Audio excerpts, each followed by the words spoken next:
Episode 118 of the Wilderness Podcast is brought to you by our Patreon supporters. Support the show at patreon.com/thewildernesspodcast.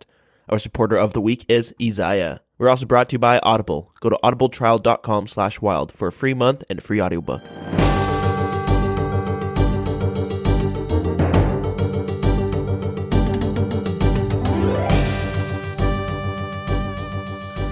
Welcome to episode 118 of the Wilderness Podcast. I'm your host, Dills, and helping me guide you through the lands of Gielinor this week is Deegan.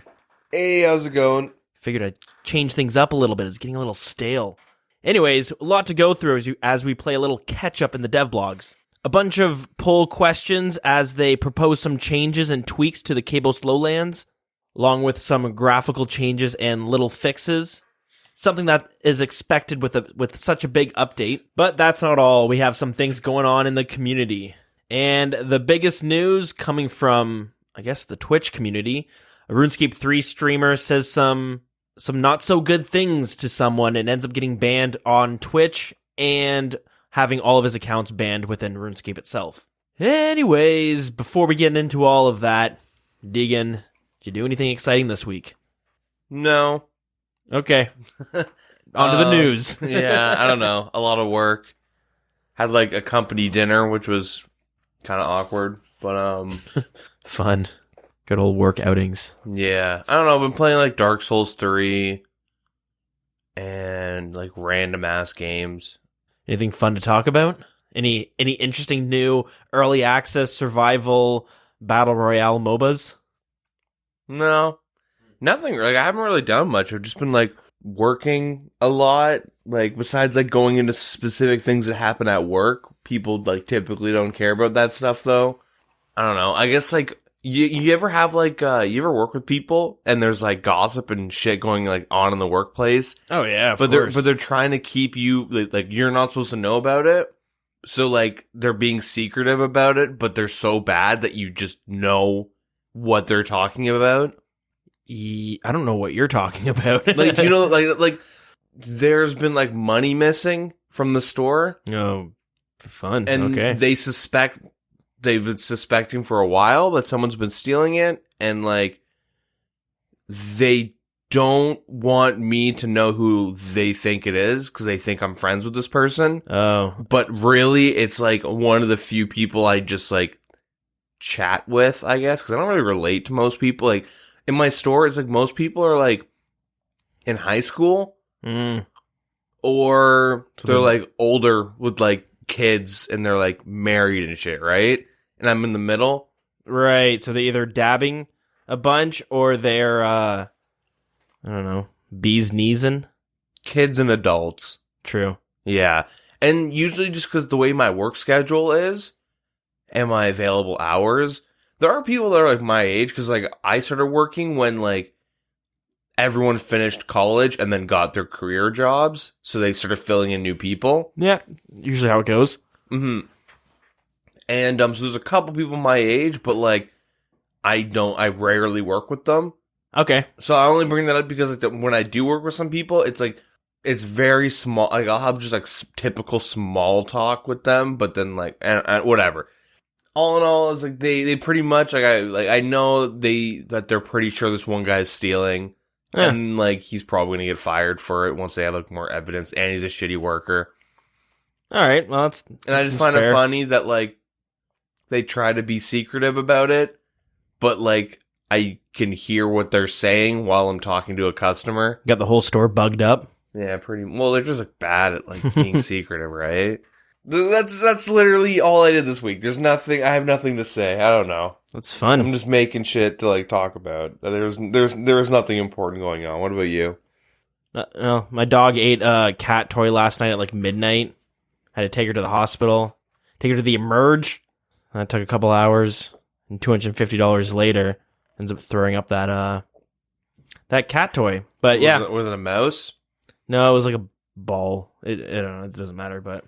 So I'm a little tired. Anyways, not really too important. Just a little bit of pain in the ass. Dogs are stupid. Yep.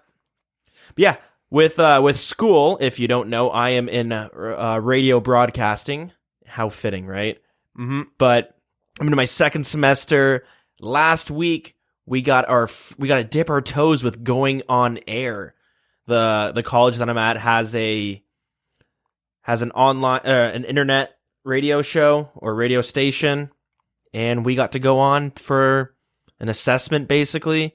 Where you had, you were listening to Drake with Drake, exactly. Mm-hmm. And I'm Dills for the Wilderness Podcast. And Up with next me is Deegan. Hey guys, how's it going? So it just goes every single week.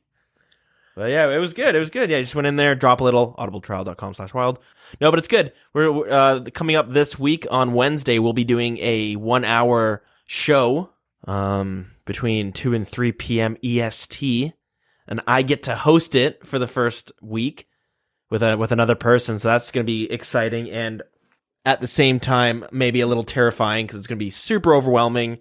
And I can't really talk about RuneScape on there. I could try, but ain't going to go too well. Anyways, if you're interested in listening, it's going to be Wednesdays between 2 to 3 p.m. Ignite Radio. Yeah, igniteradio.ca. So yeah, the first 2 weeks you'll hear me on there hosting it. We'll see how that holds up. If you guys want to hear it crash and burn, then tune in. Anyways, for RuneScape though, I did do feels like a fair bit of things. Been tackling that farming guild pretty consistently. I'm coming up on 91 farming. I don't know if I mentioned that I'm saving up for Pegasian boots right now. They're about 35 mil. And I keep getting very close to purchasing them, but then I decide, hey, I want to train my farming. So I drop enough money on a bunch of magic trees, a bunch of palm trees, now redwoods.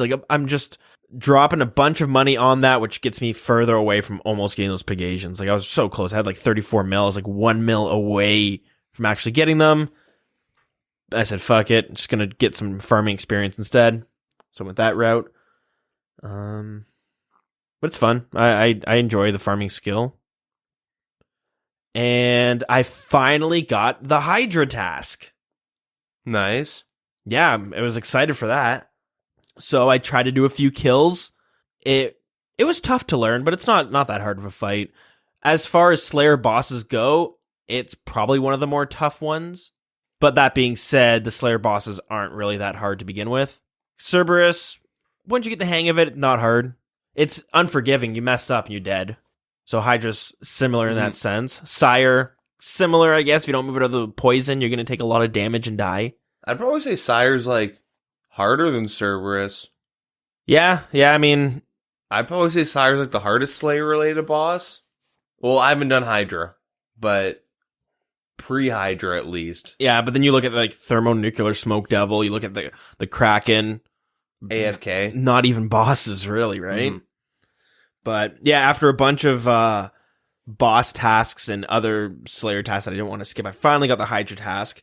Did a few kills, died a few times, and decided I was sick of running back to the boss from the fairy ring. It's CIR, brings you right outside of Mount Carilum. And I went and decided to tackle the Ezia diaries. Yeah? So I spent a good part of one day just getting those done. And I almost have my elite done. I just gotta wait for the Celestris tree to finish. Mm-hmm. Once that's done, and then I got my elites, which allows me to teleport basically right to the entrance of the dungeon with the blessing. Yep, infinite amount of times, right? Yeah, with elite it's infinite. With hard you get 3, so it's not too bad. But doing some of those diaries was just a pain in the ass. A lot of them are fairly easy. Zea's so big too, so you're traveling everywhere. Mm-hmm. But there's a few things where when you're getting favor, it's a method of getting favor for that house. Mm-hmm. But it's such a bad way of doing it that you're probably not going to do it. For instance, in the Piscalarius house, you can talk to a dude and he'll tell you to go to a house. He'll give you a direction of where the house would be in the Piscalarius area. And you have to find the house, you picklock it, you get this thing, and you got to bring it back to him. He's on the other side of the area. The problem with that is now suddenly you're playing that stupid... I don't know why they think this is such a fun mechanic to deal with, but it's that mechanic you deal with in Monkey Madness 2. It's the one you deal with the Sorceress Garden quest, Rat Catchers, another one, where a bunch of guys are walking around, and as soon as they spot you, they kick you out of the area, and you lose the item. So that's one of the tasks you have to do. Spend a fair bit trying to do that, because it's just a pain in the ass. Mm-hmm. You can't teleport with it or anything. But anyways, I got them all done now, which was nice. Got a nice amount of agility experience from the lamps. Hell yeah. Also, that meant I had to do all the quests in the Zaya area. And they're not bad. They're actually pretty cool. A lot of work gets put into them. We're just going back in that stealth thing on Piscalaris. Yeah. They need like some Sam Fisher pun for that. Tom Clancy, Sam Fisher, it's the fishing area. There's so much potential. They probably missed it though. I mean, it might have been there, but I'm just hitting spacebar the whole time. Truth. That's the problem. Like, doing the quest on Zaya, I'm spamming through it because I just want to get these diaries done. Mm-hmm. And I mentioned last week how I'm going to be doing an Iron Man at some point in the future, just so I can tackle some of these quests and read them. Looks like there's some good amount of storytelling from those quests itself on Zaya. Mm-hmm. And Zaya is such an awesome area. I'm like really happy with it. The Kebo's Lowland is just like, this is like beautiful. Doing the diary, you're having to go explore these places that I was just like, oh yeah, forgot that they added this area called Mulch, which is like a lizardman village almost. And you go in there, there's a lizardman shaman temple, which you go in that has the weird force field door that you get from Chambers of Zarek before you enter the Olm fight. Mm-hmm. That green face thingy from the Dins. I don't know, whatever. Mm-hmm. So it's kind of cool. You look at it and you're like, I mean, it's probably not going to be a raid or something like that, but I could see it. The potential's there. It looks like that's what they were doing. Like, whoever designed it, either they have plans for that in the future, or they were just a lot of free time. Yeah. But it was cool to just explore it. The Lizardman shamans there look crazy. Like, they look different than the other Lizardman shamans, like in the raid. I hope they update them to all look like the new ones we have, because they look phenomenal. And then I got to try a little bit of that the mulch fishing, I guess, aerial fishing. Mm-hmm. So that's pretty neat. I can definitely see the appeal of that. I haven't done the what is it? The way to catch sharks with the minnows. Yeah, the minnows. So I haven't done that, but I know it's pretty click intensive compared to fishing. Yeah, like every 10-15 seconds. All right. Well, aerial fishing and clicking like nonstop, but it was kind of enjoyable, I guess.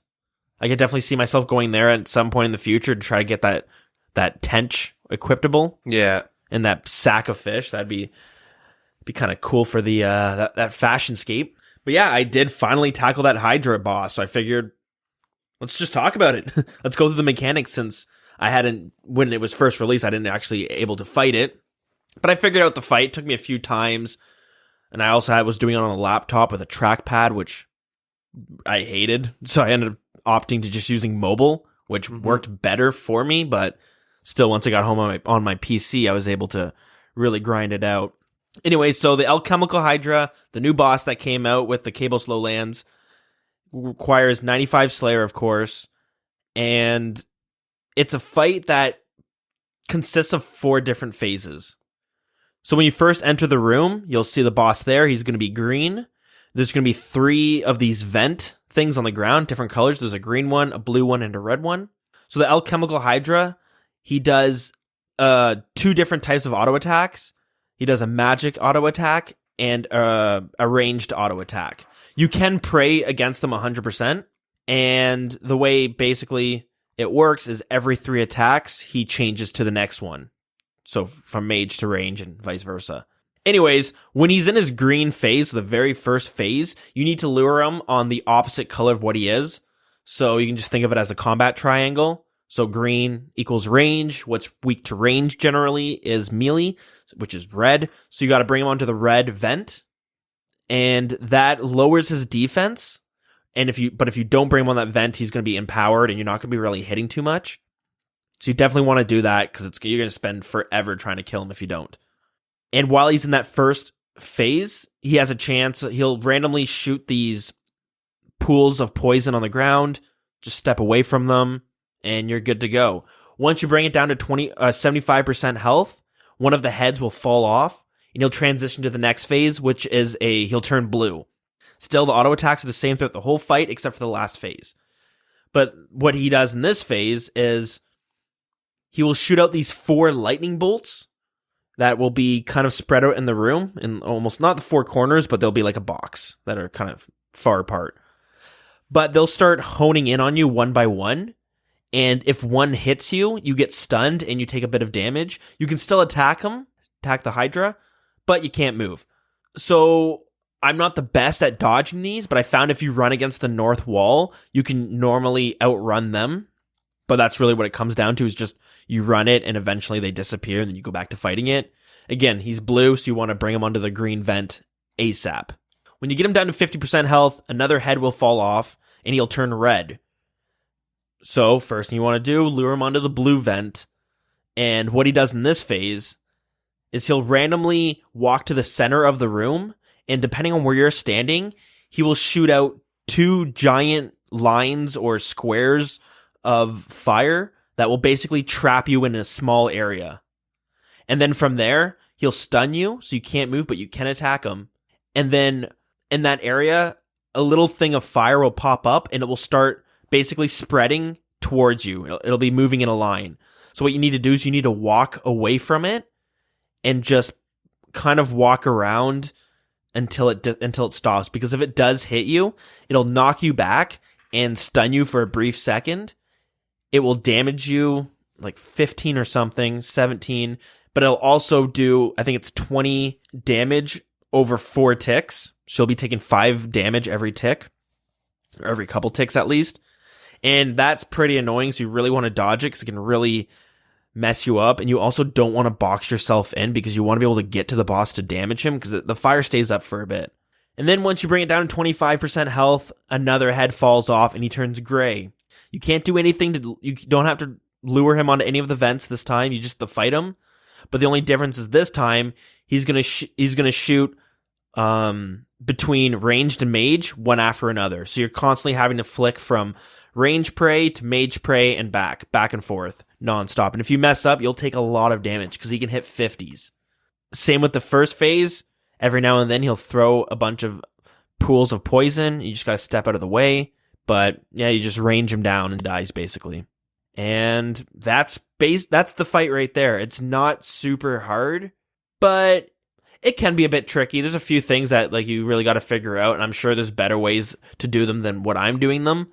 But I've been trying to learn them myself and hopefully figure it out. Which I've just been learning how to avoid the damage, but not necessarily how to do it and attack them efficiently. There's a lot of times where it's just me running and trying not to get hit, and I'm not able to attack the boss at the same time. Kills seem to be about 2.5 minutes. The setup that I'm bringing is like a full range setup with a blowpipe, Carol's top and bottom. You need to have boots of some sorts unless you have the elite diaries done, which I kind of forgot about because I was only doing it for the blessing. If you have the elites done, you don't need any boots to fight them. But if you don't, you're going to want to get the boots of brimstone or the granite boots or the boots of stone. Yeah, it's not super hard, but I mean, I'm like 30 or 40 kills in, and I'm still enjoying the fight. I think it's pretty fun, but I could definitely see it going the same route as Abyssal Sire in a lesser version of, because of how you have to lure the boss a bunch, and you got to wait for him to do these certain mechanics in the fight. You can't just brute force the whole time. Yeah, it's a pretty good boss. There's some good money to be had from it. I got the Hydra Eye, and the thing I'm just missing now is the Hydra Claw or something like that. Which is used to make the Brimstone Ring. Nice. Worth about 5 mil. So out of how many kills? 40 kills. Is that pretty lucky? What's the drop chance? It's rare, so I'm thinking it's pretty lucky. It's probably 1 in 127. You need 3. It's like the bludgeon. You need to have all 3 pieces to create it before you can even trade it. Mm-hmm. But overall, I'm happy with the boss. It's seems well designed. The items seem decent for the most part. Nothing too crazy though, but yeah, overall I'm satisfied with it. Any thoughts with you now that it's been out for some time now? That's all I know from Hydra is from what you explained there. So I don't really know anything. I don't really want to be oh yeah, it sounds like a fun fight, because I have no idea. Something like I'd have to go through. But I was thinking, like, this boss is more on, like, the harder side. Like, it's not Thermo 2.0. No, yeah, definitely not. So, so my question is, do you think they should change Slayer bossing, or bosses you can only do through Slayer, to be harder than the average boss? So, like, not talking about, like, Calphite Queen and stuff, because, like, that the difficulty is just high numbers.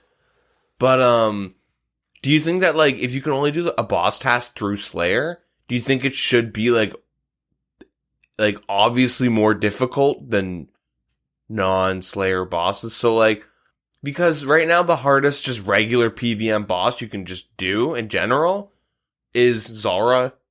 Zulrah, yeah. In terms of, like there's actually solo bosses, right? Because Corp. Yeah, like, but so, I mean, I'm talking about, like, solo bosses. Mechanic-wise, yeah, Zulrah is definitely the hardest. But, like, that is, it's pretty accessible to lower levels.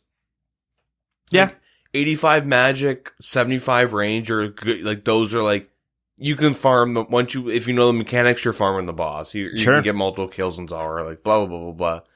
But it's way harder, and not even talking about rewards, because rewards not really relevant right now, but, like, do you think, like Thermo should be way harder than Zulrah, or, like, Kraken, because it is Slayer specific, and, like, Slayer is, like, it's, like, a skill that's, like, yo, you can kill monsters pretty well, eh? Well, now you can kill these bosses. Yeah. You know, you're, like, just, like, it's that type of, like, adventure, it's, like, an adventuring type skill where you're proving how good you are at killing things, I guess. Like, that's what the whole skill is about, right? And, like, we mentioned, like, Sire, I guess Hydra, and, Cerberus. Like, those are, like, the three hard ones. Is there any other ones that are difficult that are, like, directly linked to Slayer? Gargoyles, maybe? I've never... Actually, no, I think I died once, and that was due to a DC. Yeah. It's a pretty easy fight, but... You know, if you're new to, like, if you have 75 Slayer, it's definitely way harder. Like, I mean, the boss itself is harder than Kraken and Thermo. Definitely. Because, like, Thermo and Kraken usually go there and you're just, I'll do, like, 30 kills. Yeah. So, like, not even thinking about rewards and stuff, like, scrapping the idea of, like, you get stuff from the boss, the concept of, like, hey, I have 85 Slayer. Should Kraken be much more difficult than Gargoyles, and then Thermo be, like, a pretty hard boss? Yeah, like, in comparison to other Slayer bosses, it does seem like Kraken and Thermo, like, you can tell they just got thrown in there one day. Yeah. Before the other bosses. Yeah. And the other bosses were like, okay, well, let's actually take this more serious. Now, if you want to compare Slayer bosses versus non-Slayer bosses, it's kind of hard. There's almost like 3 type of bosses. There's solo bosses, Slayer bosses, and then the other ones, which were kind of more intended to do in groups, like God Wars, Corp, Calphite even. It's like the pre-old school bosses that are not solo, but their difficulty is just stats. It's raw numbers. And yeah, for the most part, whereas these ones are mechanics. So, yeah, thinking about it, it's hard to say, like, do you want to make these bosses more difficult than the non-Slayer bosses because you need a high Slayer level to face them? Is that, like, fitting? Like, I can argue both. Like, yeah, it definitely makes sense you're grinding out Slayer, you're getting 95 Slayer, you should be facing a boss that's going to take, like, top PvM performance. Mm-hmm. Like, this is not, factoring rewards. Yeah. It's like, Tinderbox meme, how you get Tinderboxes from Thermo, and 50 ashes from, like, Cerberus, where there's trash drops, but, like, not considering rewards, just the concept of, like, Slayer bosses being a thing. Yeah, so I can definitely see, like, why you'd want to make them more tough than the regular bosses, because, in lore-wise, I guess, you're now more proficient at killing monsters in general. Now you got to face this new, like, Megalodon-looking monster. Now, the counterpoint, though, if you're going to be training Slayer, like, you're going to put that time in, should you get access to bosses that are not as tough as the non-Slayer bosses? Because facing a boss that doesn't require a Slayer level is kind of easier to get to. So if those bosses are easier than the Slayer ones, then, like the whole NMZ prod, right? Where those people are like, well, I don't need Slayer because I'll just keep facing these monsters and whatever. So I can see why they would make the non-Slayer bosses more difficult, because since for the most part, anyone can face them, there needs to be that gap. Like, okay, you're not putting in the time to get your Slayer level up. Well, then you're going to have to put in the time to get your PVM skills up. Well, like, a lot of it is like, in my opinion at least, let's just use Bandos, because Bandos everyone loves, easy, blah, blah, blah, blah. Do it in groups, do it with the boys. Great boss to take, to like try in a group if it's your first time bossing. Yeah. And the difficulty is like just taking damage, right? Yeah. Pray the right thing, have the right gear, have the right like levels. If you're a tank, you have to walk under him. That's like the mechanic. Bring Guthans, let your teammates heal, juggle the bones, goddammit. Yeah. You're also doing it in a group. I mean, you have the option to do it in a group. So like, I guess that's why the stats are so high. But then, yeah, with Slayer bosses, you have to solo them, which makes sense because it's, through Slayer, it's kind of like a solo. Would be kind of annoying to have to find someone else with the task. Yeah. At the same time, that's kind of cool too, right? No. Okay. No, I mean, it would be interesting, but be pretty AIDS. Yeah, do you think that's something they should be considering? Like, even like rebalancing the difficulty? And like, which way would you lean if they should or shouldn't? I feel like the way they're doing it now is like the good way of doing it, where like if you come out with a level 96 requirement for a new boss, definitely should be harder than Hydra.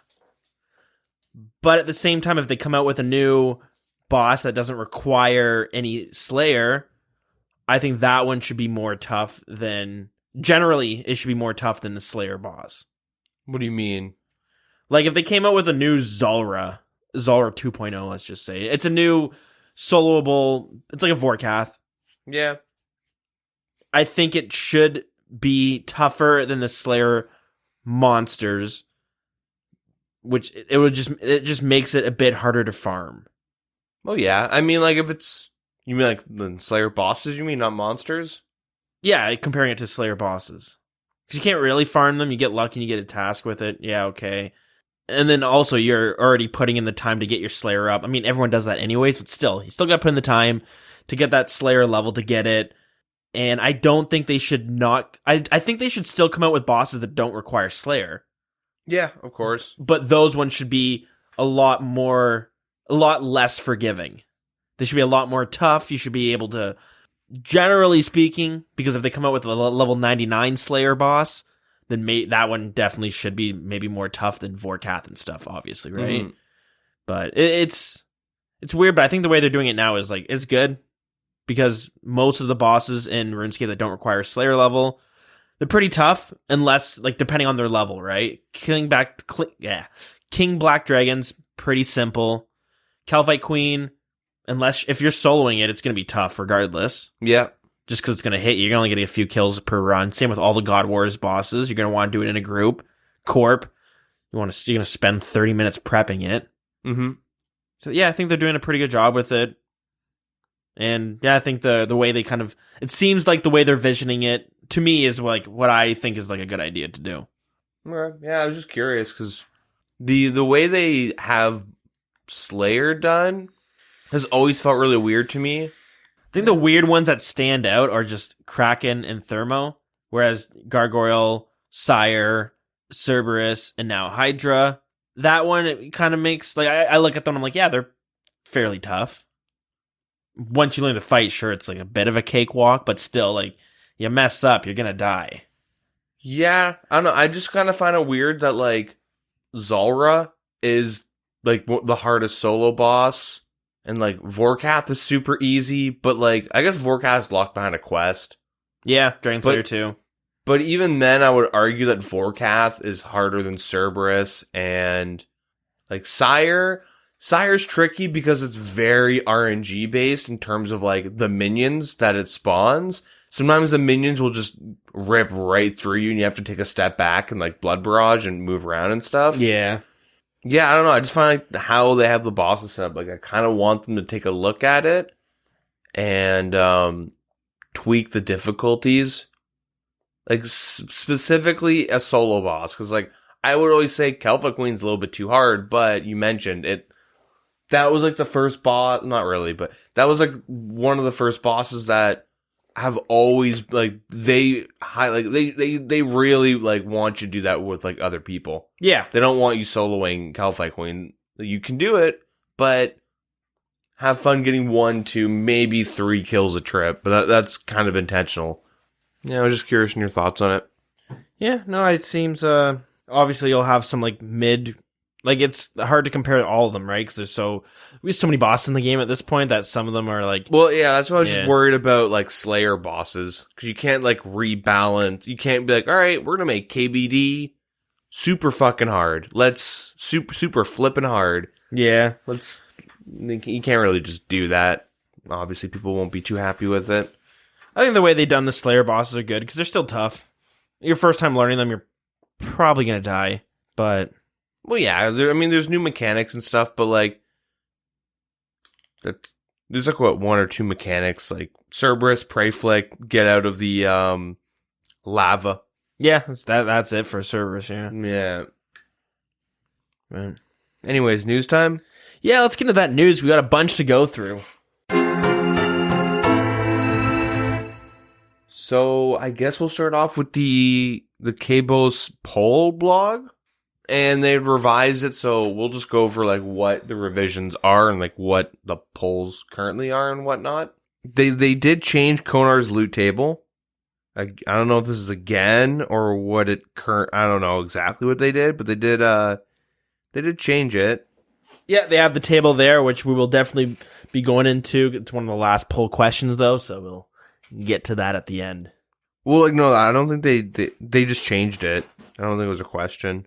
So they changed, they pretty much changed the drop table. I don't want to go over like everything in the drop table because we've talked about it a lot and it's just minor changes, but they want the reward to be consistent for players training the skill at 75 combat and above without any extreme drops.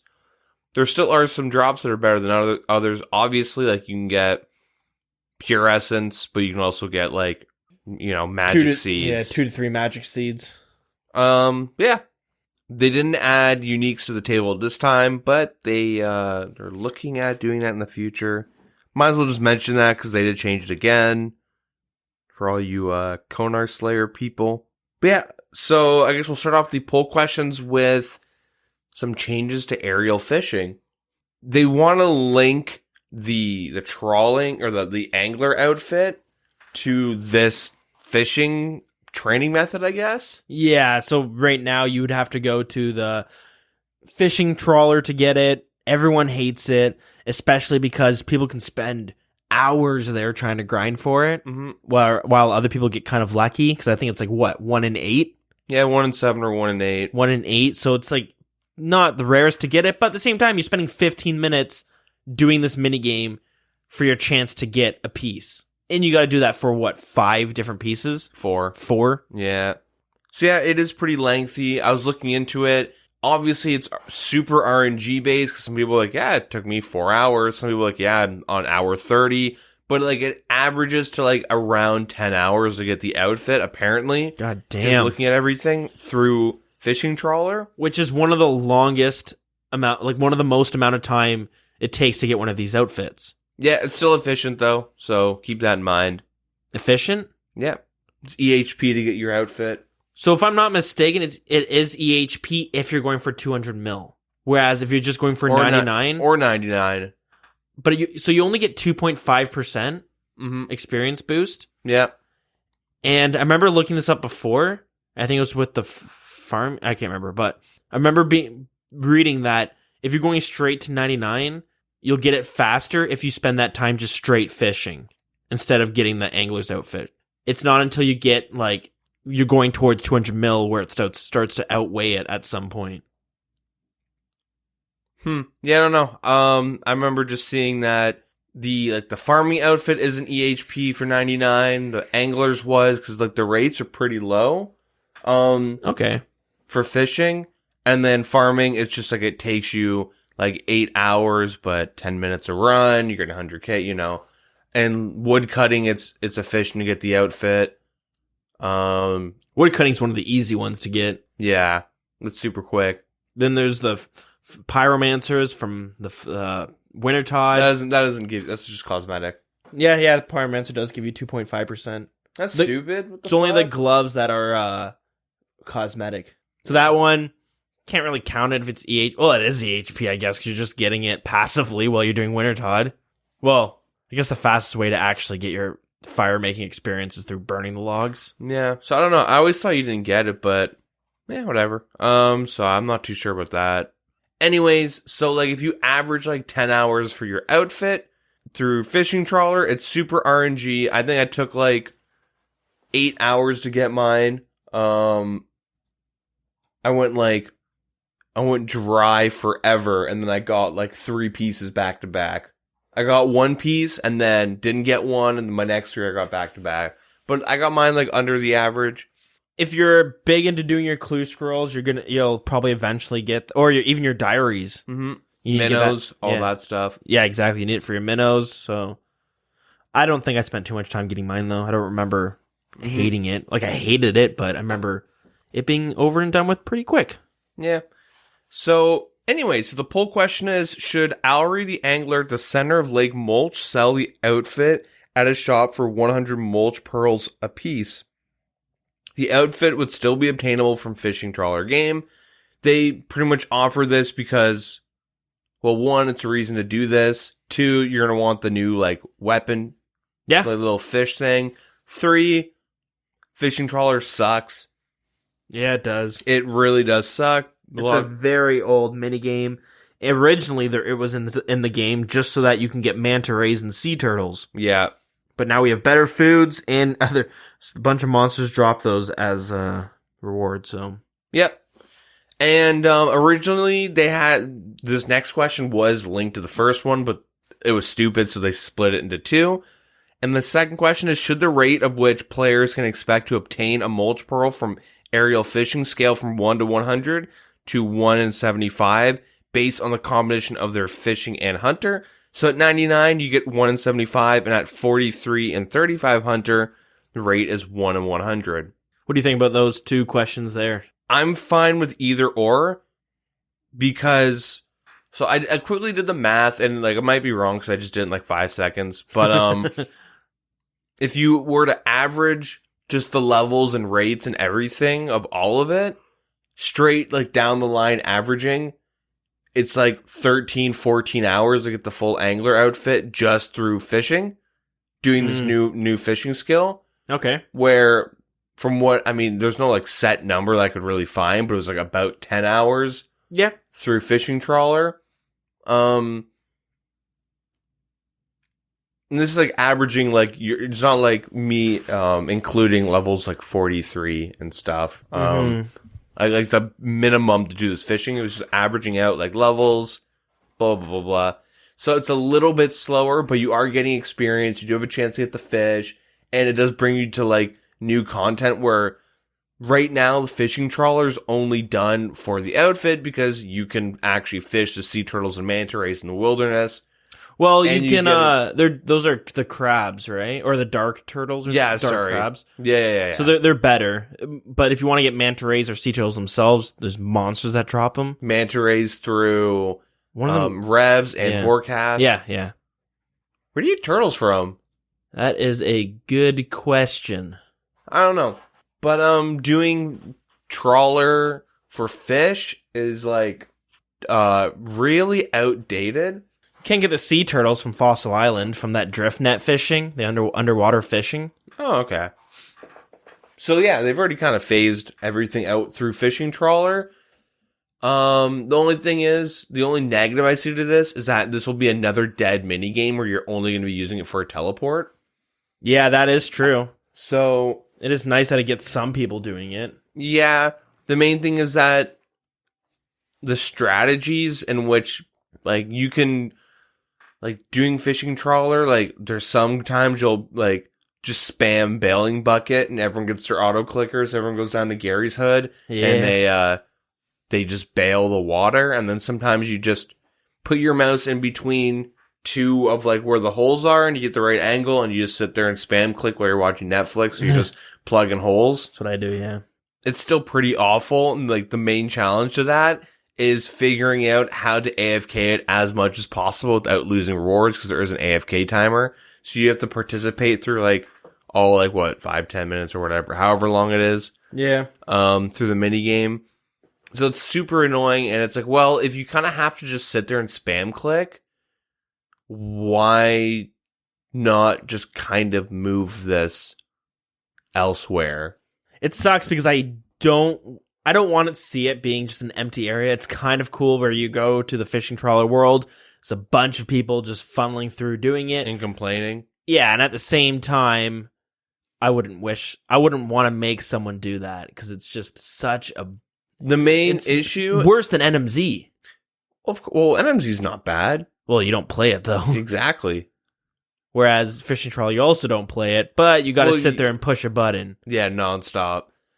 My main thing is that there's so much variance doing Fishing Trawler. That's like, it's like, you can easily, like, it's 1 in 7 per piece. Like, you can easily spend 20 plus hours. There's plenty of people that would have been like, fuck, I could have saved time. It would have been more efficient for me to do this new fishing method, saving up the pearls and stuff, than to actually do the trawlers mini game. Mm-hmm. Keep in mind, I did the math in like 5 seconds, so I could be wrong on that. I'm averaging all the times and stuff, but yeah, I honestly I do think it's kind of neat. I do like the idea of like you could actively fish while you're getting it. Like the only reason I know it would kill the mini game because like there's so much variance in how long you are actually doing trawlers. What if they just cut back on how long the fishing trawler minigame is? Because it's like 15 minutes right now. Cut it back to like 5. Is it 15 minutes? It's like you're on the boat for like 10 minutes, and then there's like a 5-minute wait period before the next boat starts. Well, there's enough players. You jump back into it pretty quickly if you're on the world. Oh, yeah, fair enough. It's kind of like pest control. The main thing is that you're not getting anything else. You're literally doing it for just the outfit. Like, it's no experience. You know what I mean? So, like, let's just say in the perfect world, it's 10 hours of fishing trawler or, like, 13 or 14 hours of this fishing mini game. Like, go do the fit, because you're going to get experience while you're doing it. Like, you do get a little bit of experience from fishing trawler, but it's very minimal. Yeah, it's not like, it's nothing to really mention. No. So, I do like the idea. It does suck that it would kill a minigame, but they would kind of have to just make the minigame more rewarding or like faster. This is what I think they should do. Maybe revisit fishing trawler. Yeah. Now here is the weird part, that this is the weird question to come in. Things getting fishy? Yeah. Should players, this is the third question regarding Ariel, should players have the option to sell their golden tench to Auri for 100 mulch pearls? Yeah, the golden tench is the equipable fish you can get, the cosmetic. Mm-hmm. So why is that weird? If you get 2 of them, you might want to sell one of them. Yeah, so... Oh, if someone gets lucky and gets it, they could just sell it for the outfit piece. I honestly don't quite remember all the rewards. I know you can buy like the backpack for 1,000 pieces, right? Yeah. Which I think it's 100. Oh, is it just 100? Pretty sure. No, wait, sorry, you are right. It is 1,000 for the fish sack. It does seem kind of like if people are doing this, and most likely they would do it just for the barbarian fishing rod. Maybe not, but like because you do get the equipable fishing rods, right? Yeah. Man, that would look great for Fashionscape. Yeah. So yeah, I don't know. Maybe I was kind of against this, but now I'm thinking about it. Like, I don't know what I would do. If I had a golden tench, I'd probably, like, you're not going to fish with it. I'd rather have the barbarian fishing rod in my inventory. Yeah, but I feel like I want to keep that, because that's got to be cool cosmetic. Yeah, I guess. That with the fish sack? I guess, like, if you want to get all the rewards, it would take you a really long time. Very long. And, like, you're clicking, on average, every 9.5 seconds. Yeah. But, yeah, anyways. So, yeah, the golden tench as a fun weapon. So there's a set of weapons in the game designed as fun weapons, and they're categorized that because there's a category in Duel Arena that's for fun weapons. I think it's like flowers, the rubber chicken. Yeah. So originally it had been offered as one of these like the rubber chicken. However, on launch it had different stats from the rest of the category, making it advantageous in the Duel Arena where it still counted as a fun weapon. They fixed its stats to match the rest of its category. However, people want the original stats. So should the fish be no longer considered a fun weapon and have its accuracy and defensive bonuses all set to 0 with an attack rate of 3 ticks? So What? Why is this being asked? I'm thinking Duel Arena scams is all I can think of. Obby Maulers. I'm thinking this might be an event RPG 2.0 because the event RPG is 3 ticks and it's two-handed. So if you spend the extra time getting this, it's one-handed, which means you can equip it with a book, like a Zambi book as well. That's silly, but at the same time, I kind of like it. You know, this needs to have a spec bar, so you can 1-tick spec your bone dagger. Sick. Buff Obby Maulers.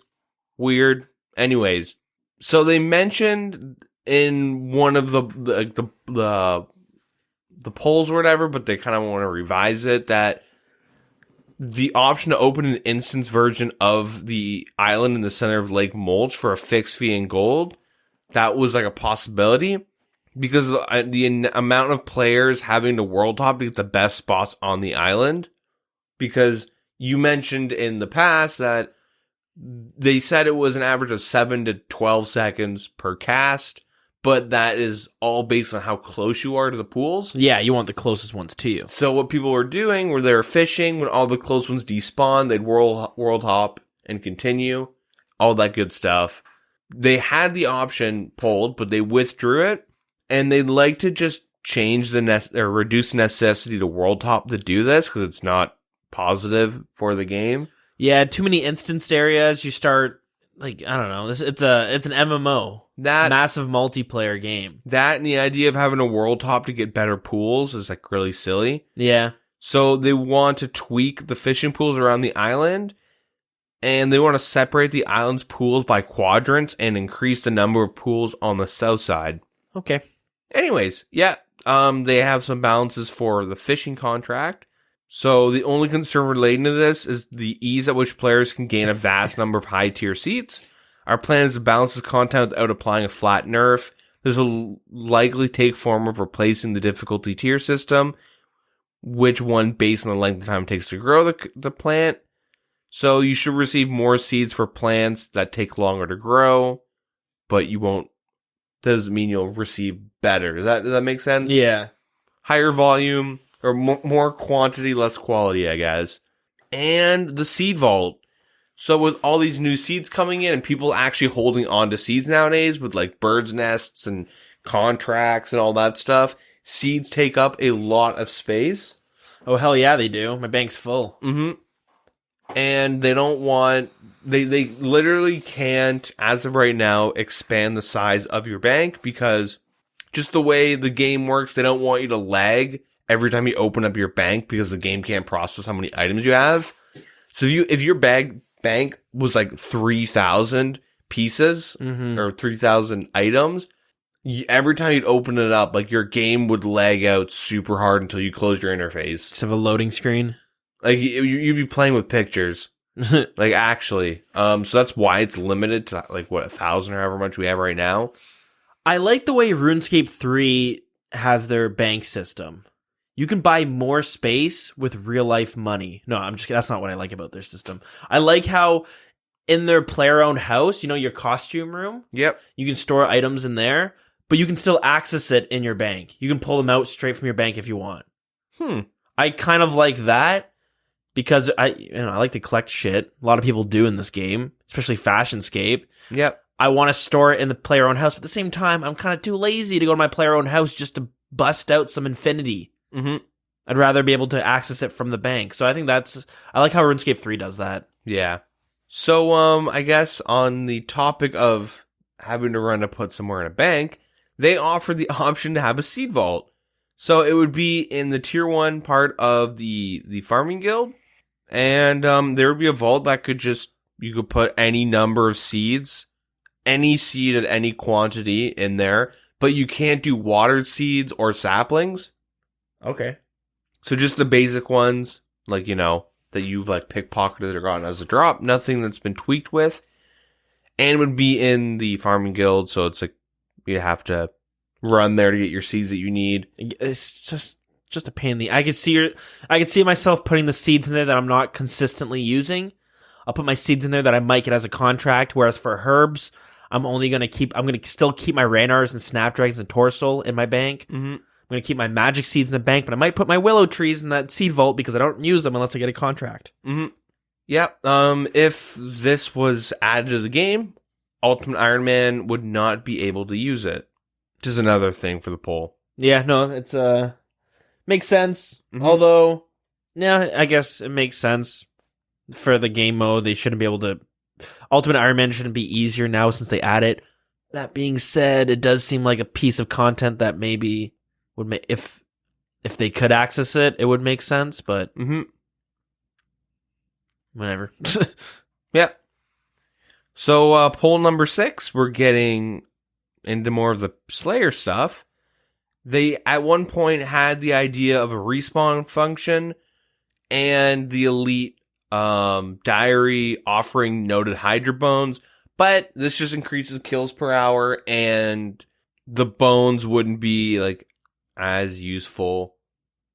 Yeah, it's good to, and also the way he would have respawned would be similar to how Vorkath is. Yeah. So as soon as you click it, he's back up, whereas now you got to wait 20 seconds. Yeah.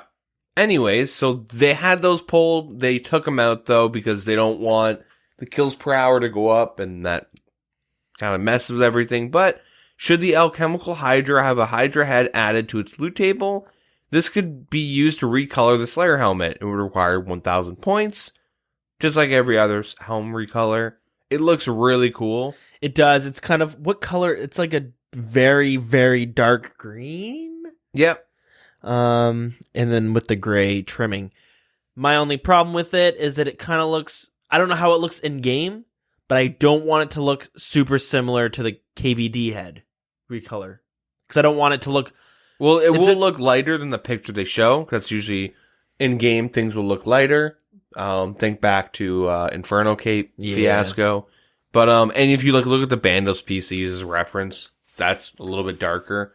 Just it's weird that the program they use to code, I mean not code, but animate and like design art is like a lot darker than like the light settings you can use on old school. Yeah, it's weird. Yeah. If the above question passes and the Hydra head is added, should players be able to mount it on their wall in their skill hall, you would get 1.2k construction experience and 200 in attack, strength, defense, magic, and ranged. Sounds good. Sure. And then the jar of chemicals on display. They would have loved to offer the jar of chemicals along with the Alchemical Hydra. This drop is now expected for any huge new bosses to enter the game, but due to constraints on development time and resources, this was something that they had to make way for other content in the Lowlands.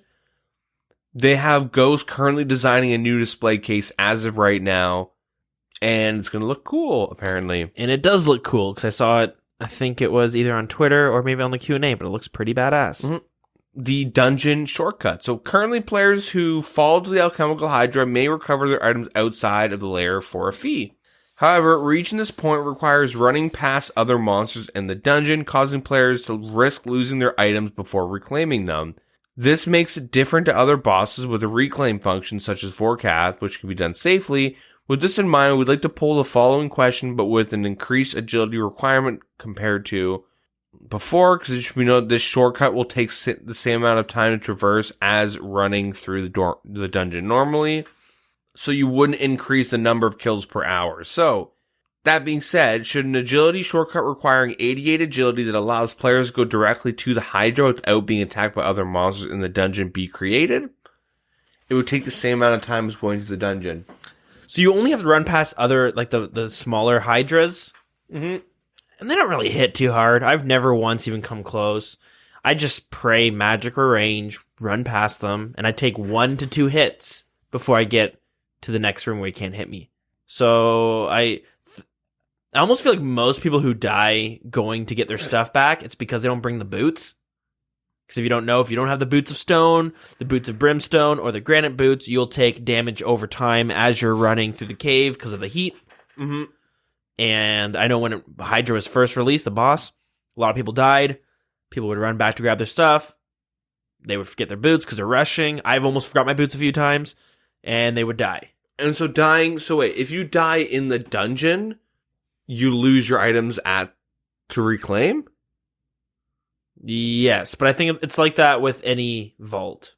So if you have stuff in Zulra's box and then you die, let's say you don't go retrieve them and you go to like do Sire and Sire kills you, you'll lose your items in the vault. Same with Vorkath and the Grotesque Guardians and Theater of Blood. Like, I'm really confused then, because I always thought that if you just died in another instance, like, I always thought it was if you died at Vorkath and then died at Zulra, you lose your Vorkath stuff. I didn't know if you died at Zulra and then died somewhere else, you lost your Zulra stuff. I'm almost certain that's how it works.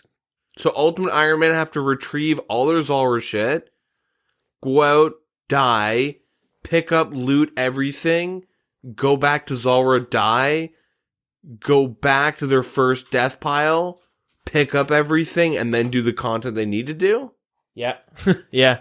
Just check on the wiki now. That is indeed how it works. That makes Ultimate Iron Man seem way more worse than I already thought it would be. Such a bigger pain in the ass. You have to just die an extra time for the sake of it? Yeah, you spend 40 minutes just managing your inventory. Actually, though, that's pretty ridiculous. I'll just look it up. I have so many questions now about Ultimate Iron Man, like, gameplay. Watch some videos. Because I remember one guy got PK'd, and he had a bunch of gear being stored at Theater of Blood. And then when he got PK'd, he lost all of that. He lost, like, a bill worth of gear in his inventory. And then I remember, like, reading that to add insult to injury, he had even more gear at Theater of Blood that just got wiped. Yeah. I don't know. I have a lot of questions now. I'm going to look it up after this episode. On how YouTube series? No, I'll just look up efficient Ultimate Iron Man stuff, because there's some weird things I have questions about. Anyways, yeah, I think it'd be kind of cool to have this agility shortcut. Do you need the boots, though? I don't think know. so. Doesn't sound like it. Because if you need the boots, then what's the point of having the shortcut? I don't know. They don't specify, which is really annoying, because by now they should be specifying this stuff. That's where I get confused, because they say it as if people are complaining because they get killed from the Hydras running through it, but unless you're such a low level, like I run through with no gear on, never once even came close. Honestly, the way they preface this poll question makes me think that when Jagex sees that somebody died running to Hydra, they think like a worm kills them and not the burning floor. Or it's just like... Or the Hydra, whatever it is. Streamers, people on Twitter, Reddit, complaining about that one time that they AFK'd it at the Hydras, reading chat. I don't think, like... Because like, I'm assuming they probably know how many times someone dies, and like they probably have like ways to track like people dying at Hydra just to know the difficulty. They're not going to just like stare at red and go, "Oh, it's too hard." Nerf, you know what I mean? They probably have like actual numbers to, like play around with, and I wouldn't be surprised if like no boots, but you also get hit once by like a Hydra. It would show up in their like numbers as a Hydra killing someone. Maybe. So, yeah. Like, cause like, yeah, if this shortcut requires boots still, then why is it a thing? That doesn't make any sense. Unless people like, whatever. Unless they're like rage typing in the dungeon with boots on, and then they're just like getting hit by shit. That's the only thing I can think of. Yeah. Anyways, so the worm drakes and other Hydras. We're going to talk about some of these things. So, people who kill drakes and Hydras said that the effort required to kill them is too high relative to the reward. So, they'd like to offer some changes. So, this poll question is, should shields and potions offering an anti-dragon fire effect other than offer the protection from the Drake special attack? The usual levels of protection will apply, meaning an anti-fire dragon alone will not provide full protection. He spits a little fireball in the air and it lands on you, similar to how Vorkath does it, but it doesn't one-hit you. It instead will do like 20, 30 damage. You just have to step away, though. So could you just rock a superior potion? Yeah, I guess so. I think this way people could AFK it.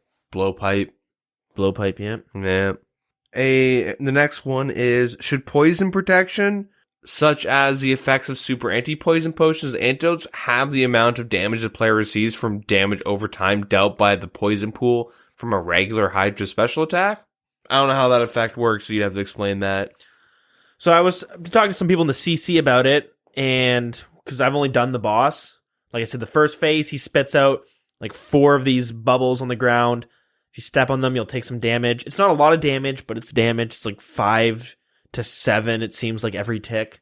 But I guess the regular Hydras do it as well. Is it the same as Cerberus? Yeah, it's like the fire spawns. Okay. So I'm assuming the regular Hydras do that as well. When I had been talking to people about it, it was in regards to the boss, which made no sense because I'm like, I never had a problem with the poison. Sure, it'll hurt you sometimes, but it's not like Sire, where it's doing 20 damage every tick. Yeah. So maybe they just want to AFK it a bit more, and they're getting hurt a lot more. Yeah, from the regular Hydras. Yeah. So that makes sense. Because, like, the only thing I can relate to is Cerberus is that sometimes he'll drop, like, 2 on the same spot, which are both one's under you and one's next to you. And then you take a shit ton of damage in one tick, and you have to move, like, ASAP. And it is really annoying. That's, like, the annoying part of doing Cerberus, so I can't really imagine... I don't want to know how annoying it is just to kill a normal Hydra and have it, like, spit shit at you all the time. But, whatever. Moving on to the next one. The bone prayer experience. So they offered to increase the base experience from worm, drake, and Hydra bones. Yeah, they have 3 questions related to that. So, should burying worm bones be increased to 50? And drake 80 and Hydra's 110? True. Okay. I'm assuming this is going to also be, like, relevant to, like, altars and stuff. Yeah, I'd assume so. They're really trying to make prayer a cheap skill now. Because this would reduce the cost of the skill by quite a bit. I don't know if it would reduce the cost because the price of these bones have gone up. Well, yeah, because it's a buff, so it's only temporary. There will be people that are going to start saving these, depending on the price, or just straight up if you have a bone crusher, or if you're just burying them as you're doing it. Like, it does make prayer cheaper in the long run. There's more options. Like, when I was going for 99, I did wyverns and dragon bones, because, like, I'm just lazy like that. But I would, like, play around and buy as low and sell them if they, like, spiked randomly, because they do that randomly. I tried doing it as cost efficient as possible. Going between them, I was able to save a lot of money just playing around with the bones over the course of like a month or 2 while I was just doing other skills. Mm-hmm. I was able to, I spent like a bunch of money, spent like 80 mil or something still, but I still saved like a lot in the long run. Yeah. So I wonder if like having these 3 new bones, which would offer like either passive experience, just a new way to train, I guess, might change the prices of these other bones. Anyways, I guess some more interesting stuff. The Hydra Tail. So, it is a tradable unique drop that comes from the Alchemical Hydra. And it's the item that you use to combine the Bone Crusher and the Dragon Bone Necklace to create the Bone Crusher Necklace. You can or you could just alch it for like 900k. Yeah. Which is far higher than they felt it should be. So they were like, all right, we don't want to just give a 900k alch item. That's kind of ridiculous. So they had some ideas that I think they've mentioned it, and like they're not going to implement it just yet because they did do an update saying they're going to hold off implementing this quickly, but this is just an idea for you to like play around with in your head, I guess. So they designed a new weapon called the Bone Whip. So it would be a level 72 attack weapon, and it would be non-degradable and have stats just shy of halfway between the standard and tentacle whip. So adding a Kraken tentacle to the whip, and it degrades after 10,000 hits, it gives a +8 slash accuracy and a 4 strength bonus. The whip is 4 slash and 1 strength, so it'd be right in the middle, and it wouldn't degrade. It'd be a nice upgrade just from the regular whip. Doesn't seem like a bad idea. I could also see just putting it at tier 75 as well. Sure, Yeah. it's weaker than a tentacle whip, but Doesn't degrade. doesn't degrade. Yep. So as mentioned, it would be non-degradable, and combining two parts, the two parts will consume the Hydra tail. So I'm assuming when they say it, they mean the whip and the Hydra tail. Yeah. In PvP, the bone whip will split, breaking the Hydra tail, only leaving the abyssal whip. Outside of PvP, the bone whip will be dropped, and it'll have a right-click dismantle option, but the tail will be lost when you do so. So, what do you think about that? I don't see a problem with it. It seems alright. If you have the money, you're going to use the tentacle whip. I use my tentacle whip pretty often. At the same time, I don't see a need for it either. Yeah. I just see like another whip. Yeah. That's kind of boring. Why not like I was going to say bone spear, but they kind of just brought like a new Hasta. They did propose something. It was just an idea, and they had the design mocked up, but it was the bone mace, I think. The bone flail, sorry. And it looked pretty cool. Just a big flail. Yeah. And it would give you a one-handed crush weapon as a main. Yeah, alright. But yeah, so they're not going to pull that. It's just some ideas to play around with that they might dabble with in the future.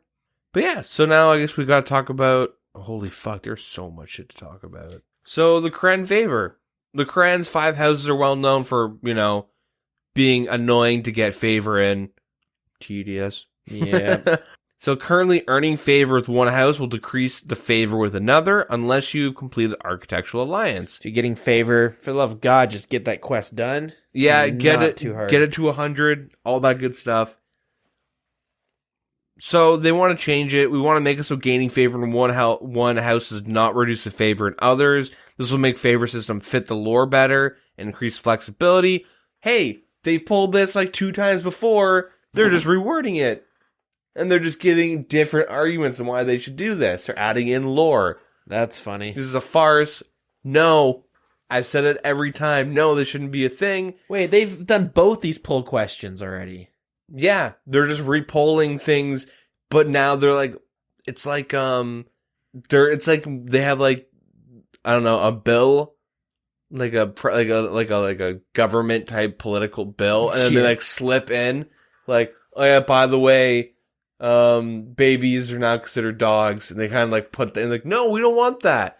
Okay, fine. And then they like try and do it again the next bill. Like, dude, stop doing that. We don't want that to be a thing. Imagine we have a PvP blog in 2 months from now and this is slipped back in there. So, I don't know how you feel about this, but I feel very strongly against this because it causes this weird thing to like min-max your percentages where like if you want, I don't know. Well, what was I had like good frames of references of like at certain percentages. What was it, like Arceus at 60% or something? Hosidius at like 70, so you can get the farming, the woodcutting guild. Yeah, it causes you to min max your percentages and not actually like go 100%. I guess with the diaries, it should be more incentive to just get it to 100. But with the new quests that come out, they give you a free 20%. Like, it's weird that, like, if, like, the whole point should be that you complete, like, hey, I'm got 100% with you, give me the reward, let me add to the Architectural Alliance, boom, boom, boom, boom, like, to the statue, and then now you can move on to the next one. Like, I don't like the idea of having, like, I have 60 here, 80 here, I don't need to get it up anymore. Yeah. Like, what it actually does is that in the long run, for the average player, it makes getting favor more of a chore. Yeah. Because instead of just cranking one out and then you're done and you walk away from it, you're going to get it to a certain percentage where you need to do something. But now with something just like, I gotta get this done at some point. Yeah. You know what I mean? It's like, questing. questing, like barrow gloves, right? Yeah. I'll just do part 1 now. Or like, Barbarian Assault. You get your fighter, some people don't even do it, but you get your fighter torso and you're like, cool. But then now you look at the elite diaries where you need level 5 and everything, and you're like, I don't know. I'm not doing it, Probably should have got those done first, because then overall you would have spent less time. Yeah. It's more efficient to get your skills. the roll levels up first before getting the fire torso. But Yeah. nobody does that. And then there's me where like my rolls should be level 5 by now, but I have like hats and skirts and I got the gloves and I'm just like buying every hat and piece. You're a whole different level of extreme. I actually like Barbarian Assault. I do too. With a good team, it's fun. Yeah. Sometimes jump into CC with some boys. Hell yeah. Yeah, rip some well, not recently because I don't play the game too much or ever, but Remember when we tried to do a Barbarian Assault event and like nobody, it was like no one showed up and there's no one in the CC either. It's like, We tried to do it like midday though. It was like the worst time. All right, Tuesday at 12 p.m. like your time. We're at whatever time zone's least convenient for you. We're gonna be doing Barb Assault. But like, yeah, no, we've had impromptu. Is that the right word? Yeah, let's go with it. Who knows? Word of the day. Barb events, and people are like, yeah, let's do it. You're like, cool. I've even had it where I was just ripping Barb, and someone was like, hey, nice. I like the show. Oh yeah, true. Yeah, he's like, let's rip some. I was like, all right, cool. He just wasn't in the CC, but yeah, it's cool. Yeah, cool interactions. But like, yeah, I don't know. It like that's the best. Just I don't want to have to like go through every friggin' house and what you got each favor. But it should be something that you look at where you want to just finish it and then walk away from it. Yeah, it shouldn't be something that you have to just juggle. I mean, not juggle, but you're juggling it now if you don't do the Architect Alliance. What I mean is like min-maxing the percentages for the current rewards. Just get them done. That's how that's how it should be. Yep. So, and this is kind of like gross, but so they link so that was the first thing we talked about. The next poll question is, if the above question passes, do you want pretty much 10,000 rune crafting, or if you're an Iron Man Herblore experience? That's agility. Rune crafting ain't bad. That's 77. This is deja vu. I've definitely seen both these questions being pulled together before. I just don't like how they're holding 10k experience like rune crafting, or if you're you and for some reason you do agility, I got God knows what reason why, but or like you're an Iron Man, you're doing it like they're holding EHP experience, just free shit tied to something that I don't think should be in the game. I guess it's a win-win if you want the above thing where you can't degrade percentages if you're not 100. Yeah. But what we learned from The Office, is a win-win-win where everyone wins, even the mediator for having a successful. I guess it'd be a poll holder, right? Yeah. The players win, Jagex wins, and we win because we get to talk about it. Win-win-win-win. Anyways, let's move on to I guess a new little quest. It's a quest for free to play. Mm-hmm. X marks the spot. So you want to do the little lore thing? Oh, right. There's gonna be some lore. Vios has long been a lover of treasure hunts, and his latest hunt has brought him to Lumbridge. However, not knowing the area well, Vios could use some help finding the treasure. Yep. So this is a new free-to-play novice quest with no requirements. It is mainly targeted at low levels and is designed to act as a small introduction to Korend while providing more links to Korend and the mainland. If it's for a lore thing, if it works, at the same time, I don't mind Zaya being like this distant land that's just like such a mystery. Yeah, I find the main thing is that they also do say this was to encourage new players, particularly on mobile, to find out more about Zaya and the Korend. AKA buy bonds and get membership. Yeah, it's the new Taverley Gates. Literally, though. Like, could you imagine? That's cool. Like, they have like a cutscene where it gives you like an overhead view of it, shows you raids. It shows you just a dock. The dock you enter, and it's like, you're at this, and then there's a line where you run out of energy. And now you gotta walk. You're still on the friggin' dock. And then it just keeps on going and it just ends. Holy fuck, this dock's so goddamn big. Yeah. The one thing I don't like is they have a 300 experience lamp. No, I'm kidding. But as the rewards are 1 quest point, 200 coins, and 300 experience lamp. So free rune crafting experience. Put me in. Especially as a free-to-play player? Shit. Oh, yeah. That's EHP. But actually, though, I think this is like, because like most people that are playing RuneScape now are they kind of meme on, like, I remember my first time entering those Taverley Gates and dying at White Wolf Mountain. Oh, hell yeah. Like, I mean, I don't think I died, but I do remember, like, going through those gates. Like, that was, like, my big moment. Yeah, everyone's. I talked about it. Like, before getting membership, I wanted to, like, beat free-to-play. So I got full rune, got my rune pickaxe, my rune wood cutting axe, did all the quests. Like, I, like, got green D-hide unlocked, had 40, you know what I mean? Like, I went and intentionally tried to do, like, every, like, free-to-play thing I could at the time. And then when I went members, I kind of walked through those gates and it was sweet. But if you're, like, free-to-play and you're playing, like, oh, man, I remember walking through the gates. It won't, like, it'll be kind of more of a nostalgia trip. But, like, you could literally have the same, not a nostalgic feeling, but, like, the same thing that you felt when you were a kid. Yeah, filled with wonder. Wonder and all that stuff through this quest. And also, hey, buy some bonds. There's a lot of cool shit on Zaya. So I totally get it. Wintertodd, Chambers of Zarek. What else? Sand crabs. Sand crabs, rune crafting, blood runes. But the way the whole area looks, it's badass. Mm-hmm. And I could totally see that where if there's like a cutscene or maybe you're on like an airplane, because it's probably airplane, hot air balloon, fine. And you're flying over Zaya and you're just like, where are we dropping, boys? Yeah. let's go to the Lizardman Shamans. Shit, Storm's moving in. Yeah. Yeah. So yeah, it's not a bad idea. Plus, I'm always down for more free to play content. Yeah. So the one thing I do like that I think Jagex has kind of noticed is that when you go to Zia, typically you're gonna find like skillers and then like max accounts at anglers, right? Mm-hmm. Like, you're not gonna see like everyone there at anglers. It's just like it's very specific people. But you go to sand crabs, you see pures and like pures dropping N bombs on newbies. Oh hell yeah! Like just low level players fighting with pures, and then everywhere else seems to be like higher level players. Because most people who are low levels, they're like, I have so much to do on the mainland. I don't give a shit what the hell's going on over here. Yeah. It's overwhelming. And it was for me too. I didn't touch it for a long time until my account was like, oh, I have there's a woodcutting guild. Okay, maybe I will go over there and see what's up. But like, you go to like Varrock and not even at the GE or like Valor, you see like every level doing something because there's something for everyone there.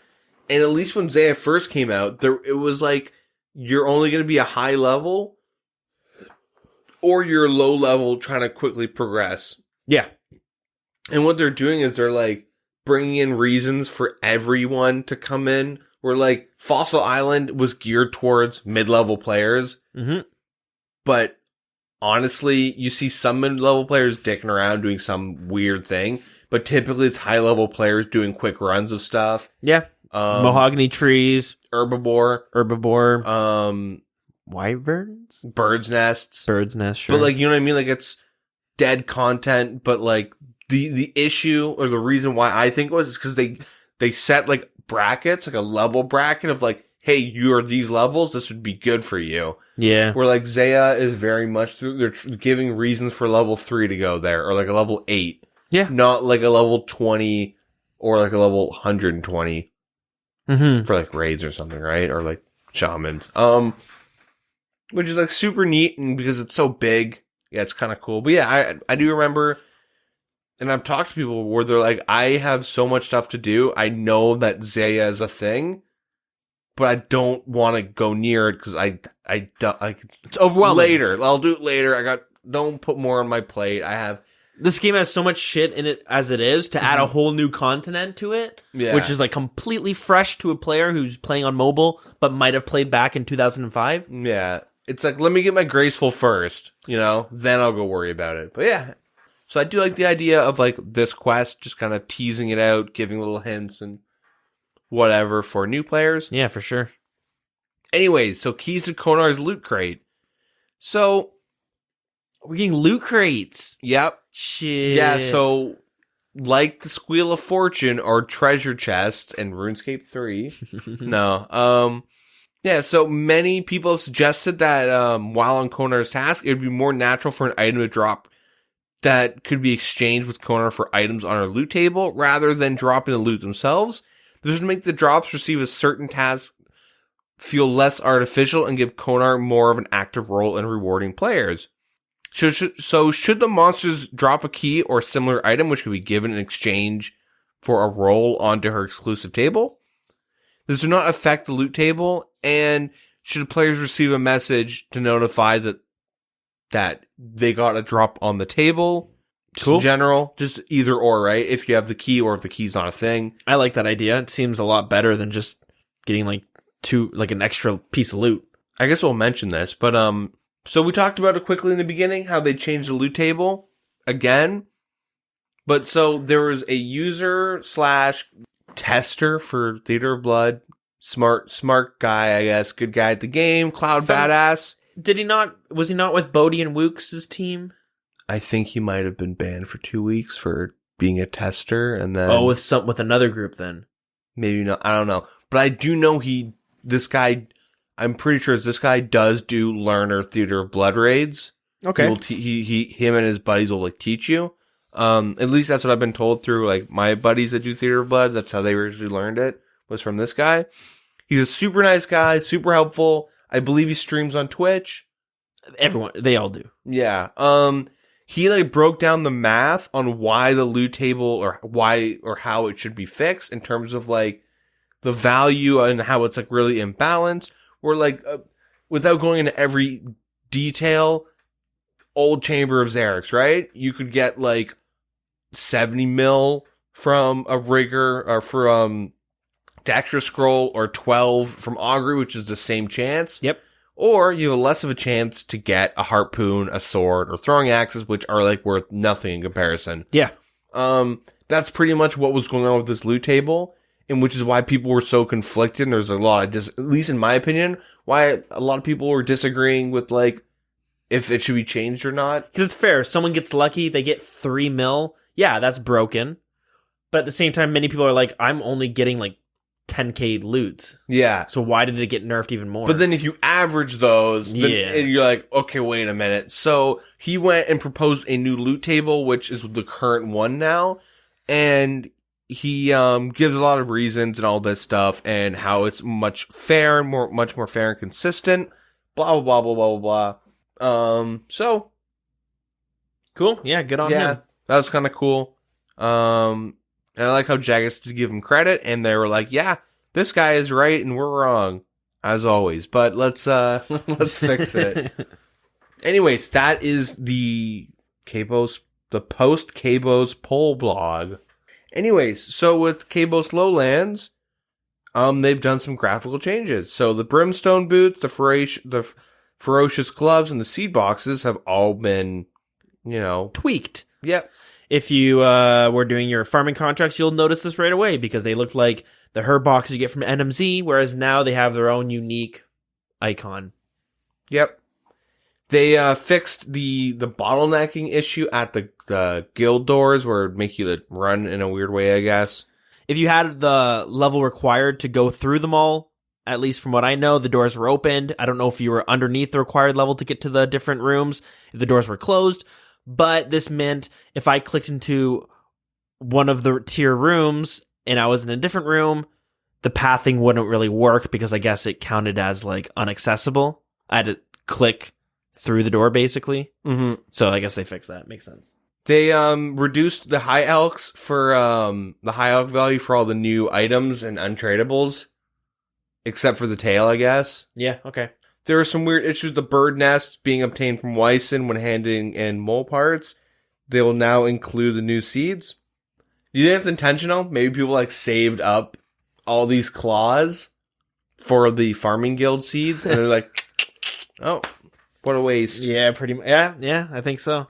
Yeah, they just did a lot of random chat fixes, some mobile toggling things. Typos, lots of typos, notifications and stuff like that. All the boring stuff that they just kind of put point form notes in. Yeah.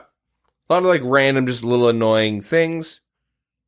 Most things that you probably won't notice. Yeah. Anyways, we're going to move right on to community chatter. We've fallen a little behind with all the dev blogs, but we're going to be covering it in part 2 of episode 118, which also might be renamed episode 119.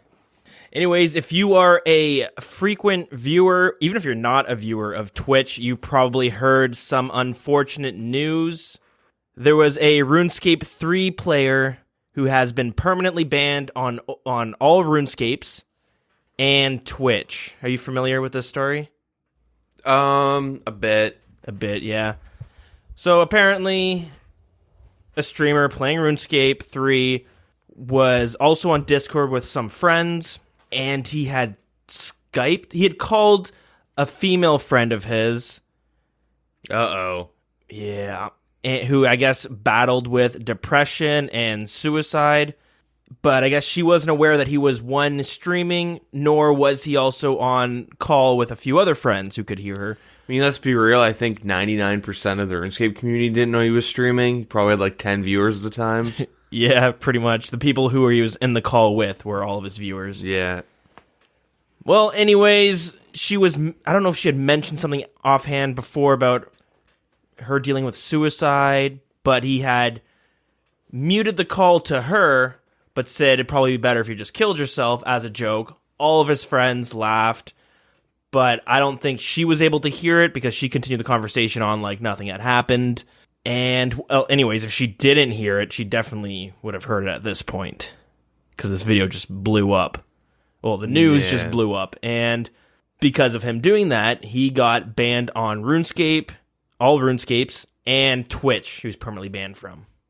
As well as some of the viewers, or some of the people he was on call with, who may have proceeded to continue talking about the joke, or laughing about it afterwards, they were also banned. From RuneScape, or from Twitch, or from both? At the very least, Twitch. Oh, okay. With the other streamer, who'd been banned from RuneScape, Mod Shawnee made a post on the RuneScape forums. Because people still go to the forums, apparently. It's the Jagex mods, that's who. So he says, "This morning we became aware that over the weekend, a RuneScape player had live-streamed himself calling a vulnerable individual who had admitted they were having suicidal thoughts, telling that person to kill themselves. The RuneScape player is not someone with whom Jagex has, or ever had, a business relationship, but given the incredibly serious nature of the incident, we have taken measures that make it clear such behavior will not be tolerated. As a result, the individual has had their RuneScape account permanently banned with immediate effect. Jagex is incredibly passionate about mental health and well-being, and we will continue to do all we can to help those in our community, and beyond, receiving the support they need to overcome the mental health challenges they face in their day-to-day lives." So boom, ban hammer, and he's gone, which kind of expected, right? Yeah. Especially since Jagex does so many charities for like mental health and stuff like that. Yeah. So yeah, pretty shitty thing to do. But I guess one less toxic player in the community. Mm-hmm. But sometimes it does seem like a bit of a cesspool. One small ban for Jagex. And that's about it for news. As we said, we will be revisiting some of the other dev blogs in the upcoming episode, which should be released in a short period after this one. With that being said, I did tease, I think it was last week, that we're going to teleport back to January 21st, 2001. This is the segment where we like to go back in time when RuneScape was first released and go through some of the updates and the dev blogs that have come out. So this is their very first newsletter that they published on their site. So they said, welcome to the first ever RuneScape newsletter. Firstly, a big thank you to everyone who's playing. We only launched over 2 weeks ago and already have over 28,000 signed up players, and the game has been played for a total time of over 4.5 years. More than RuneScape 3, wow. Bigger player base already. No kidding. Help keep RuneScape free.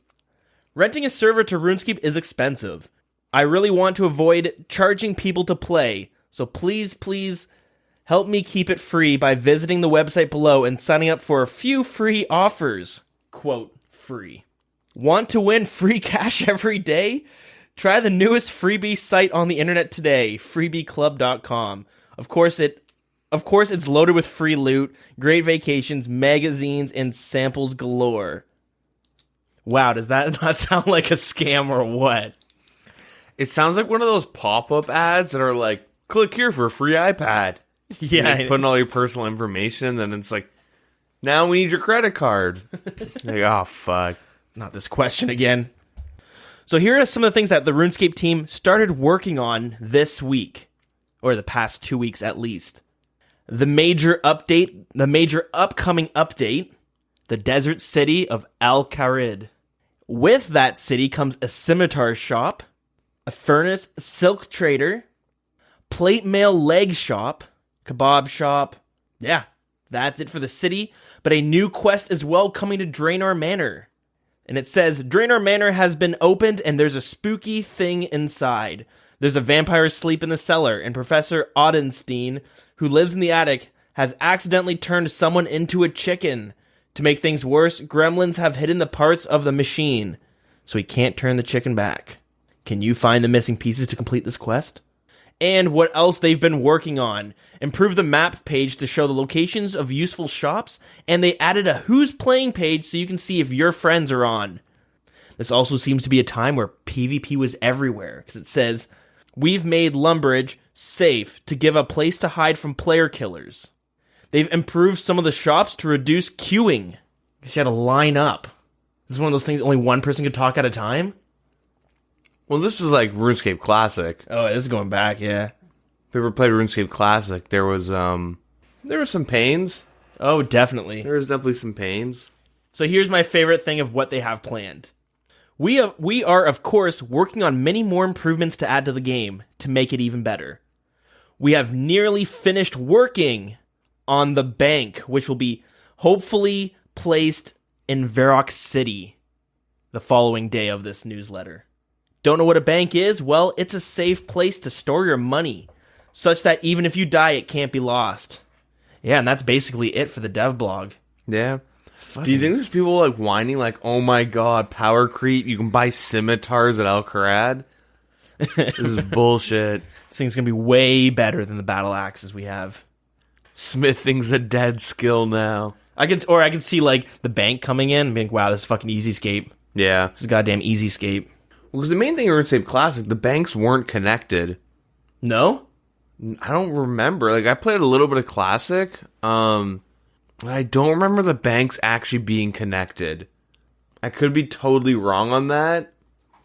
But I feel like that was one of, like, they had an update at some point.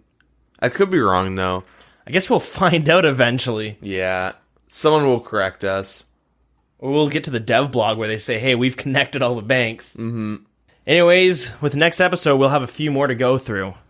That being said, let's skip along to the Grand Exchange. Mm-hmm. Haven't been able to find a sound clip for that, eh? I've been looking. I thought about using the sound of, like, when the Grand Exchange with that, like, little, it's like sounds like coins almost. It's like a ringing.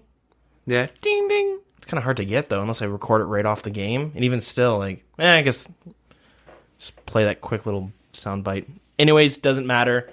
Are you interested in reading books? Of course not. You're playing RuneScape. Well, maybe you want to listen to it instead. Well, that's why you can go to audibletrial.com/wild, where you can go and listen to a bunch of books. So if you use that link there, you will get a free month with a free audio book. That's audibletrial.com. But you could also support the show directly by going to patreon.com/thewildernesspodcast. Our supporter of the week is going to be Ezia. So thank you very much for supporting the show. We greatly appreciate it. And yeah, you guys are all very wonderful and sexy people. So thanks again. Now we're going to move on to the podcast news stuff. So Bale O'Hay was so grateful to donate us some money to start holding events with. So we are looking to have a hide and seek event coming up either this weekend or the following weekend. But check in the events channel to get more info on that. It's going to be held by myself and Magpie, who's compiling a list right now of some hiding locations with some hints. If you don't know how it's going to work, simple. You'll have to find Magpie somewhere around RuneScape. You'll be hiding somewhere. There's going to be 3 hints. Every couple minutes, you get another hint. First one to find them gets X amount of money. Second person gets a little bit less. Third person gets whatever of the money. And that'll happen a bunch of times. So if that's something you're interested in, keep an eye out on Discord or Twitter or Facebook. Yeah, so yeah, the hide and seek event coming up shortly. Anyways, if you want to hang out with us in-game, go to WildCC. Our Facebook is facebook.com/thewildernesspodcast. Our Twitter's @thewildernessrs. Our email is thewildernesspodcast@gmail.com. Discord's linked on both Twitter and Facebook. And then, Deegan, you got your things there? Twitch, Twitter, Deegan. Hell yeah. All right. And speaking of Magpie, he sent in a song request this week. The song is Vision. And he says, it brings back nostalgic memories. And I'm obviously a big fan of the bird sound effects. So Vision is a music soundtrack that is unlocked at the Wizard's Tower. Came out March 2004. And, of course, composed by none other than Ian Taylor. And, yeah, all right, guys. A couple days from now, you're going to be getting the next episode with more of the dev blogs. Thinking we could squeeze them all in here, but some more information came out today that we just have to have. It's going to be a long episode, so let's just break it up into 2 parts. So thanks, guys, for listening. See you soon. Yeah, have a good one.